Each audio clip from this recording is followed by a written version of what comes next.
기독교에서 우리의 기독교 신앙은 우리가 성령의 근거에서 성령에 의해서 시작되었다고 해도 과언이 아닙니다. 우리가 공부했지만 성령님께서는 이미 창조 때부터 하느님과 늘 삼위일체로 함께 하셨고 또 지금도 우리 가운데 늘 함께 하시는 줄 믿습니다. 그럼에도 불구하고 오늘 읽어보시면 서원에도 있지만 성령님께서 분명히 우리 신앙 가운데 첫사랑이고 첫 경험임에도 불구하고 우리가 성령님에 대해서 잘 모르는 분야가 참 많습니다. 그래서 우리가 처음 은혜 받을 때 성령님께서 우리의 마음을 만져주시고 또 우리의 마음을 이렇게 감동시켜 주시고 했기 때문에 우리가 그 첫사랑을 기억하게 되는데 성령님께서 우리에게 오늘 어떻게 경험하시고 이해되는지 한번 공부합니다. 성령이라는 그 단어는 우리 여러 가지로 나와 있는데요. 그 중에 하나가 먼저 바라보기 전에 헬라어에서는 성령, 영 이런 보이지 않는 그 영의 존재를 얘기할 때 푸뉴마라는 단어를 썼습니다. 헬라 문화 가운데에서 이 푸뉴마는 성경에서는 성령을 의미하는데 헬라 문화권에서 성령이라는 단어를 푸뉴마를 쓸 때에는 바람으로 그 다음에 호흡으로 또 생명으로 또 영혼의 모습으로 또 예언적이고 신적이고 또 그 신과 같은 그런 존재를 얘기할 때 푸뉴마라는 단어를 썼는데요. 신약에서는 성령을 일컬을 때 우리가 푸뉴마라는 단어를 쓰게 됩니다. 그럼 구약에서는 성령을 어떻게 표시했냐면은 루하흐 이렇게 루하흐라고 표현을 했습니다. 루하흐는 마치 하나님께서 아담을 만드실 때 코에 생명을 넣으신 것처럼 이런 그 생명, 이렇게 숨바람 이렇게 표현할 때 루하르라고 표현하게 됩니다. 그래서 루하르는 우리에게 생명의 원리로 인도해 주시는 거고요. 하나님께서 아담을 살리는 그런 생명을 호흡으로 우리가 인지할 수 있습니다. 또 하나 중요한 것은요. 하나님께서 생명을 주셨을 때에는 그냥 단순히 동물처럼 그냥 생명만 주신 게 아니라 지정의를 같이 주셨다는 겁니다. 지정의를 얘기할 때 우리가 지는 지성, 지적인 능력을 얘기합니다. 정은 감정을 얘기합니다. 의는 우리의 의지를 얘기합니다. 그래서 우리가 성령의 체험을 받았다. 그것은 단순히 어떤 그 감정적으로 또 신령한 어떤 그 뭐 방언이나 예언이나 이런 것 하는 것뿐 아니라 우리가 지적으로도 하나님 앞에 깨달음이 더 나아가게 되는 겁니다. 성경을 읽었을 때 이해하는 그것은 성령님께서 우리를 도와주지 않으면 이해할 수 없는 겁니다. 그래서 성경의 지식도 성령님께서 우리와 주관하시는데요. 지정의가 함께 가야 되는데 지정의를 하나로 통합하면은 인격입니다. 예.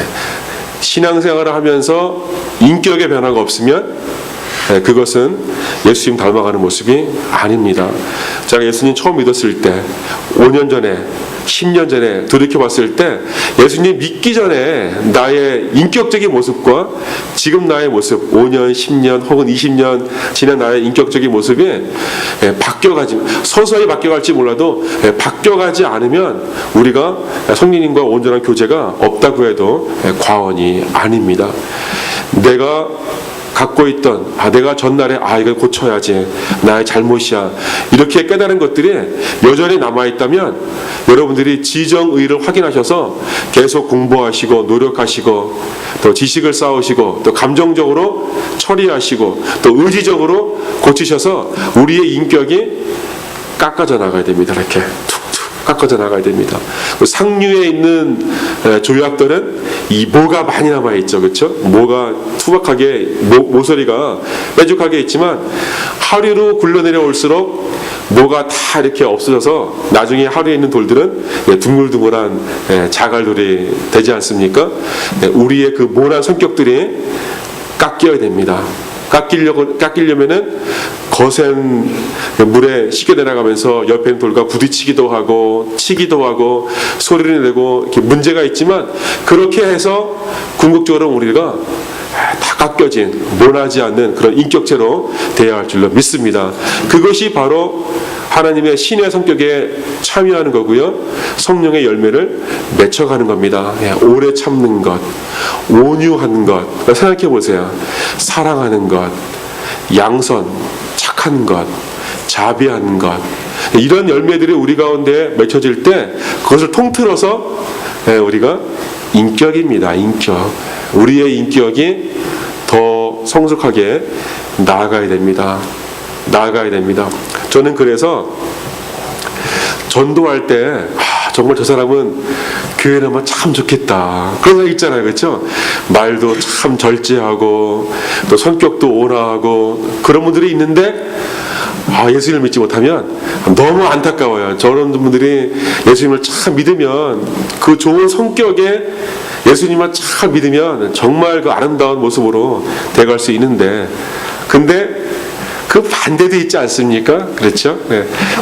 우리가 예수님 믿기 전의 인격은 다릅니다. 그 사람이 아무리 온유하고 아무리 성품이 좋은 것 같아도 예수님 없는 그 인격은 그 안에 겉은 그렇게 보여줄 수 있지만 그 속 안에 있는 배후에 있는 모습들이 사단의 동기에 의해 생긴 모습이기 때문에 반드시 그들에게도 복음이 필요한 줄로 믿습니다. 그리고 담대하게 복음으로 인해서 쌓여진 인격으로 거듭날 때 비로소 우리가 신의 성품에 성령의 열매를 맺는 생활을 할 수 있는 줄 믿습니다. 여러분들 지정의를 꼭 잡으시기를 바랍니다.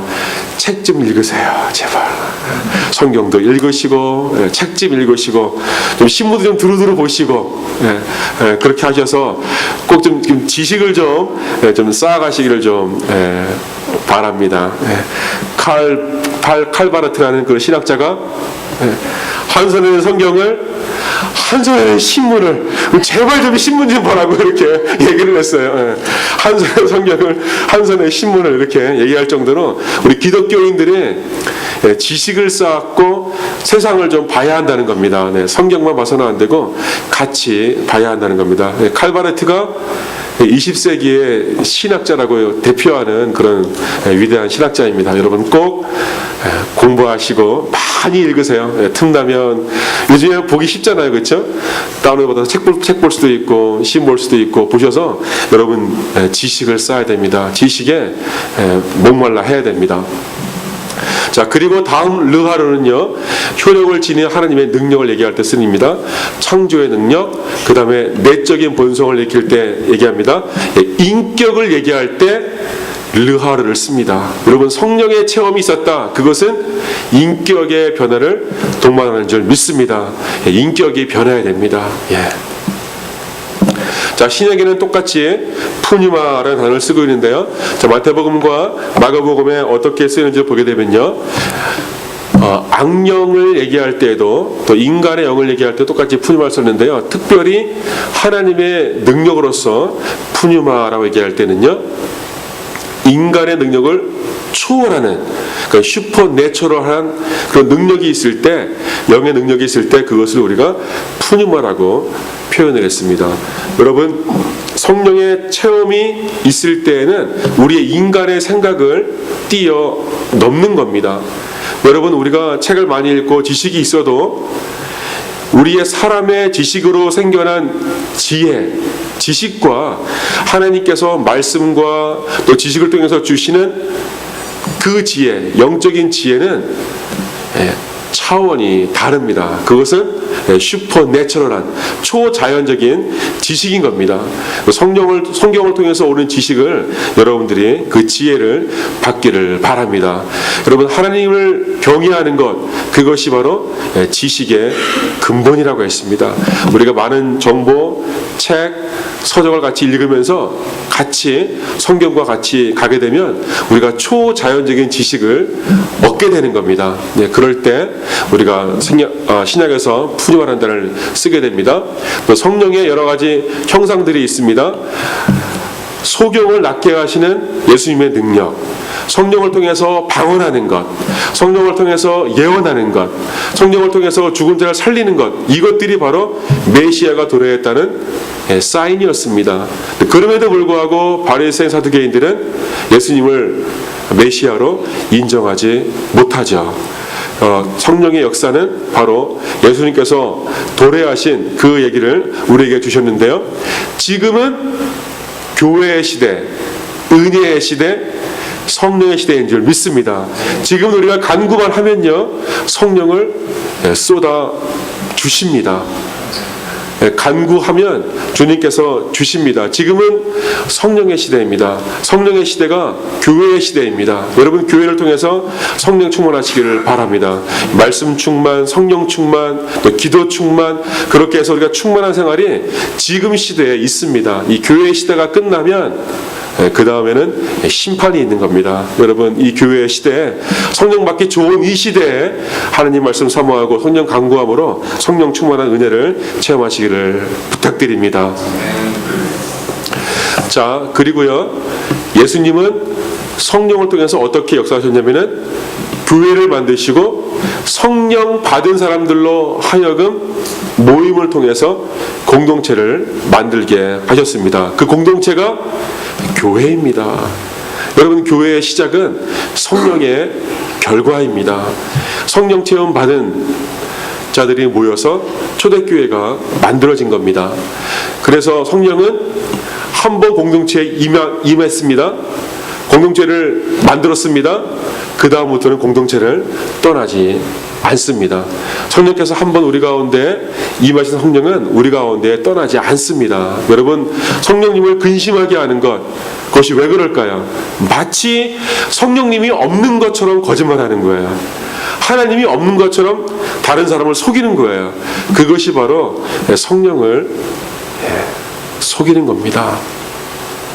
성령을 속인다는 것은 자기를 속이는 거고, 자기 안에 있는 성령님을 배신하고 속이는 겁니다. 여러분, 거짓말할 때 내 양심이 알고 성령님께서 아십니다.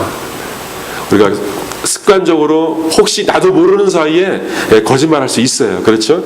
그럴 수 있죠. 이렇게 어떤 상황 가운데 몰리면 나도 모르는 사이에 그냥 이렇게 두렵기도 하고, 또 이 상황을 좀 모면하려고 거짓말을 툭 이렇게 하게 되죠. 나중에 그것이 깨달아지고 그러면 돌이켜야 됩니다. 회개하시고 나아가야 됩니다. 그래야 하나님께서 그 환경들을, 그 사건들을 또 용서해 주시고 그렇게 합니다. 그래서 우리 교회 가운데 항상 어려움이 있고 교회 가운데 문제가 없을 수 없습니다. 그럼에도 불구하고 성령님께서 우리 가운데 있다는 겁니다. 제가 처음에 신앙생활 할 때 가장 어려웠던 것이, 교회가 평화로울 때는 은혜가 있잖아요. 그렇죠? 근데 교회가 이제 장로님과 또 목사님 사이에 조금 이제 안 좋은 사건이 있어서 교회가 이제 목사님을 이렇게 다른 분들을 모시는 과정에서 어려움이 있었어요. 그럴 때 교단에서 오신 목사님들이 설교를 하러 올라가신 목사님을 못 올라가게 하고 막 이런 그런 어려운 모습들이 있었는데, 근데 그걸 처음에 대학 다닐 때 그걸 처음 본 거예요. 학교 다닐 때. 그 신앙생활 한 지 얼마 안 됐는데, 근데 그것이 얼마나 마음에 상처가 되고 마음이 어려운지 제가 교회를 다시는 못 나갔습니다. 어떻게 이 사랑이 많은 교회에서 어떻게 이렇게 막 멱살잡이하고 막 큰 소리 지르고 막 목사님은 단위 올라가는데 막 끌어내리고 막 이럴 수 있는가. 근데 그거를 2층에 올라가서 그걸 다 봤어요. 근데 그냥 막 눈물이 나오더라고요. 아, 이게 내가 살아갔던 교회가 이런 교회였는가. 그런 교회 맞습니다. 교회는 여전히 그런 문제에 휩싸일 수 있습니다. 그런데 그럼에도 불구하고 성령님은 그런 교회 가운데 함께 하시는 줄 믿습니다. 여러분, 그런 문제가 있더라도, 어떤 어려움이 있더라도 그런 문제 가운데 성령님께서 똑같이 우리가 아파하는 것처럼 성령님도 똑같이 아파하십니다. 우리 교회가 회복돼야 되는데 똑같이 아파하시는 거죠. 그런데 더욱 놀라운 것은 하나님께서 교회를 그렇게 다음 단계로 회복시켜 주신다는 겁니다. 물론 아픔이 있었지만 더 좋은 모습으로 회복시켜 주십니다. 왜냐하면 성령님께서는 교회를 떠나지 않습니다. 우리가 교회 이름으로 모이면 그곳에 늘 함께 하시는 줄 믿습니다. 두세 사람이 내 이름으로 모일 때 내가 함께 하신다는 것은 성령님의 이름으로 모이면 함께 하신다는 겁니다. 절대 떠나지 않으십니다. 자, 누가복음과 사도행전에서 보면요, 약속을 이루신 종말론적 사건이다. 그 얘기는 무슨 얘기냐면 성령님께서 강림하셨습니다. 성령님께서 오신 사인이 뭐냐면 지금이 마지막 시대라라는 사인입니다. 지금 지진이 일어나고 그런 사인들이 많이 있지 않습니까? 그런 사인이 이미 성령님께서 이 땅에 도래하시면 그것이 바로 마지막 시대이다라는 사인을 주신 겁니다. 그래서 우리가 지금 살고 있는 시대가 교회의 시대이면서 성령의 시대이면서 성령님께서 물붓듯이 부어주는 시대이면서 지금이 종말이 다가온 마지막 시대를 사는, 지금 종말을 준비하고 있는 그 시대를 지금 우리가 살고 있는 겁니다. 그래서 우리가 성령께서 우리에게 임했다는 것은 지금은 마지막 때이다라고 우리가 인정하는 겁니다. 받아들인 겁니다. 그것이 바로 종말론적 시간을 우리가 살고 있다는 겁니다. 성령은 이제 전 교회에 다 있습니다. 교회가 교단은 다르고 장소는 다르고 위치는 다르고 또 모양은 다르지만 모든 교회에 성령이 있습니다. 여러분, 다른 교회라고 성령이 없는 것이 아닙니다. 그리고요, 신약 교회를 통해서 누가복음과 사도행전을 통해서 활동하신 성령님은 어떤 분이냐 하면은 성령님은 선교하시는 성령님이었습니다.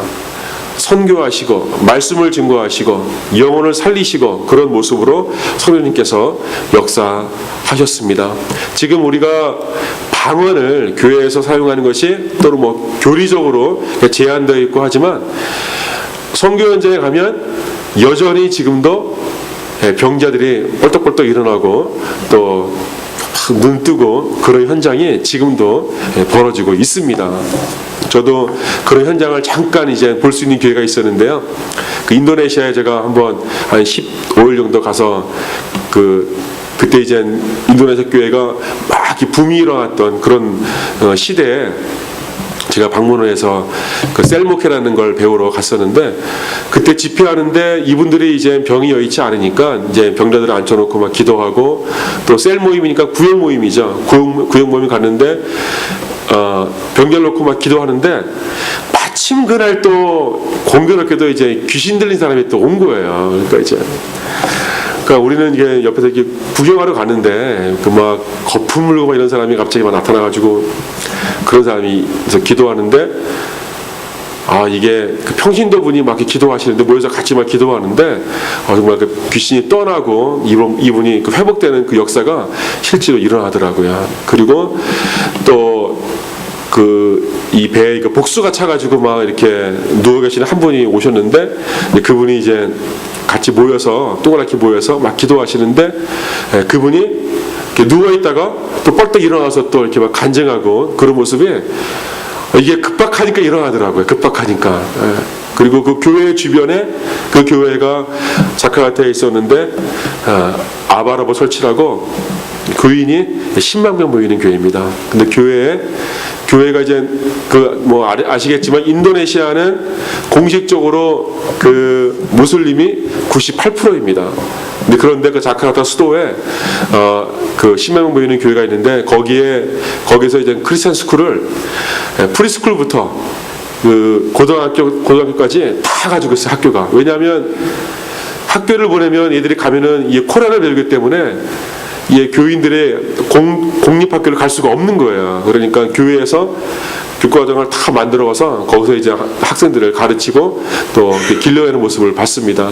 근데 여전히 그 가운데 그 신령한 역사가 일어난다는 거죠. 병자를 고치고 또 눈을 뜨고 이런 역사가 일어나고 교회 주변에 못 나가게 해요. 이렇게 개인적으로 못 나가게 해요. 이렇게 나가면 차가 이렇게 지프차가 이렇게 기관총 같은 거 이렇게 들고 있죠. 이렇게 들고 있고 이렇게 터번 둘러쓰고 총 메고 있고 이런 사람들이 이렇게 있더라고요. 그리고 교회 주변에 이 안진뱅이도 왜 이렇게 많은지 모르겠어요. 다 이렇게 앉아서 이렇게 구걸하고 또 막 기도해달라고 그렇게 막 이렇게 앉아있는 분들이 있습니다. 여전히 이제 교회에 그런 신령한 치료가 일어나니까 이제 그분들이 이제 그런 마음들을 사모해서 나와 있는 모습을 볼 수가 있습니다. 지금이 바로 그런 때입니다. 지금도 송계지에 가면 이렇게 신령한 역사가 계속해서 일어나는데 초대교회에 그런 특별한 은사가 있었던 것을 우리가 보게 됩니다. 자, 그리고 바울은 성령을 새로운 생명을 부여하는 영으로 이해했고요. 십자가의 부활의 능력을 체험하고 또 영혼을 살리는 역사가 성령의 체험이 있을 때 이러한 것으로 바울은 이해했습니다. 그리고 성령은 믿음의 성령입니다. 성령께서 우리에게 임하지 않으면 우리에게 믿음이 안 생깁니다. 믿음도 은혜인 줄 믿습니다. 하나님을 믿고 성령께서 함께 하심이 믿어지고 성경이 하나님 말씀인 줄 믿어지는 것, 그것이 바로 성령님께서 우리 가운데 내주하고 계시는 증거입니다. 또 가장 중요한 은사는 그리스도를 주로 고백하는 것, 이것이 가장 중요한 성령의 은사인 줄 믿습니다. 여러분, 아무나 예수님을 나의 개인적인 구세주라고 인정할 수 있는 게 아닙니다. 성령님이 내 안에 계실 때 그런 고백이 이루어지는 겁니다. 자, 성령에 의해서 하나님의 구원 사건과 그리스도의 몸에 우리가 참여하게 되는 겁니다. 그리스도의 몸에 참여한다는 것은 같이 읽어봅니다. 시작. 주 예수 그리스도의 이름과 우리 하나님의 성령 안에서 씻음과 거룩함과 의롭다 하심을 받았느니라. 네. 우리가 성령 안에서 씻음과 거룩함과 의롭다 하심을 받게 되는 겁니다. 여러분들 성령 안에 거하시기를 축원드립니다. 성령님과 늘 교제하시고 늘 친밀한 교제를 하세요. 혼자 있는 그 시간에 늘 대화하시고 혼자 산책하는 시간에 또 일할 때 혼자 있는 시간이 있으면 늘 대화하시고 교제하시기를 바랍니다. 그 기도가 바로 그런 친밀한 교제죠. 늘 나와 함께 하시는 그분과 늘 교제할 때 우리가 거룩한 생활을 할 수가 있는 겁니다. 자, 그리고요, 성령은 칭의의 주제가 됩니다. 우리를 의롭다고 하나님께서 우리를 인정하셨습니다. 근데 우리는 실상 의로운 자는 아닙니다. 그런데 우리는 여전히 죄인이지만, 이 땅 가운데 있을 때 죄인이지만 우리를 의인으로 하나님께서 우리를 인쳐주시고 우리를 삼으셨어요. 그것을 우리가 칭의라고 합니다. 그런데 그 칭의의 사건이 있다는 얘기는 우리 안에 성령님이 거하시기 때문에 우리를 하나님께서 의인으로 인정해 주신 겁니다. 내가 잘나서가 아니라 내 안에 누가 있기 때문에 성령님이 계시기 때문에 우리를 의롭다고 해주시는 겁니다. 그래서 우리는 성령님이 우리 안에 있기 때문에 우리가 미래에 완전한 의인이 될 수 있는 겁니다. 그래서 우리는 여전히 우리의 삶은 미래에 있어야 됩니다. 우리의 삶은 여전히 하나님 나라에 있어야 됩니다. 우리 기독교인은 턴백, 뒤돌아볼 수도 없고 뒤돌아가서도 안 됩니다. 아무리 애굽 땅 음식이 그립고 애굽 땅에 있는 고기와 부추가 그립다고 해서 다시 애굽으로 돌아갈 수 없는 삶이 바로 그리스도의 삶인 줄 믿습니다. 우리는 앞만 보고 가야 됩니다. 앞만 보고 가야 됩니다. 미래만 보고 가야 됩니다. 그것이 바로 그리스도인의 삶입니다. 여러분, 천국은 우리의 미래에 있습니다. 과거에 있지 않습니다. 여러분, 앞만 보고 나가시기를 바랍니다. 우리가 과거는 돌이킬 수 없습니다. 고칠 수도 없고 지울 수도 없어요. 그런데 예수님의 그 피로 그냥 덮어주셨어요. Forget it. 그냥 forget it. 그냥 과거의 그 상처, 과거의 죄악들은 그냥 하셨어요. 제가 한국에 돌아가서 목회를 하면 어떨까? 잠깐 동안 제가 생각을 해봤어요. 근데 가면 안 되겠다.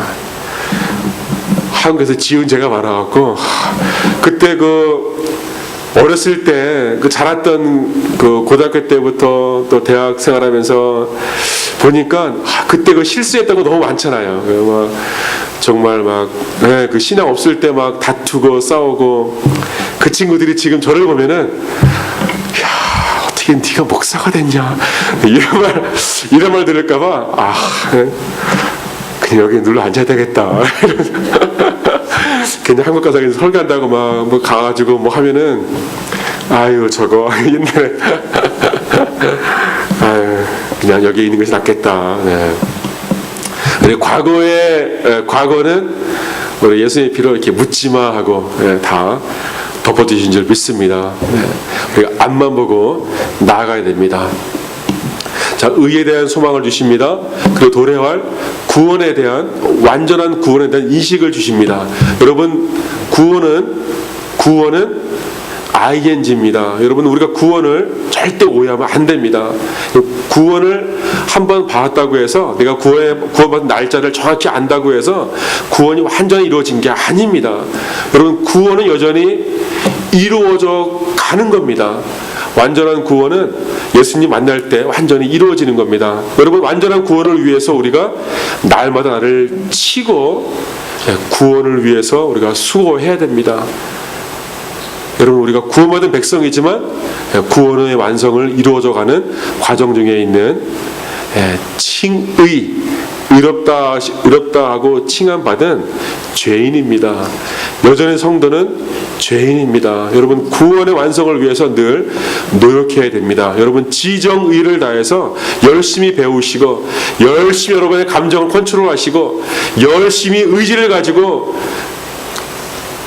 끊어버리고 하나님께 나아가야 됩니다. 여러분 결단하셔야 됩니다. 내가 구원받은 백성으로 그렇지 이렇게 살아야지 결단하셔야 됩니다. 그것이 바로 구원에 대한 올바른 인식인데 이것이 나의 생각이 아니라 성령의 생각으로 성령의 은사로 생긴다는 겁니다.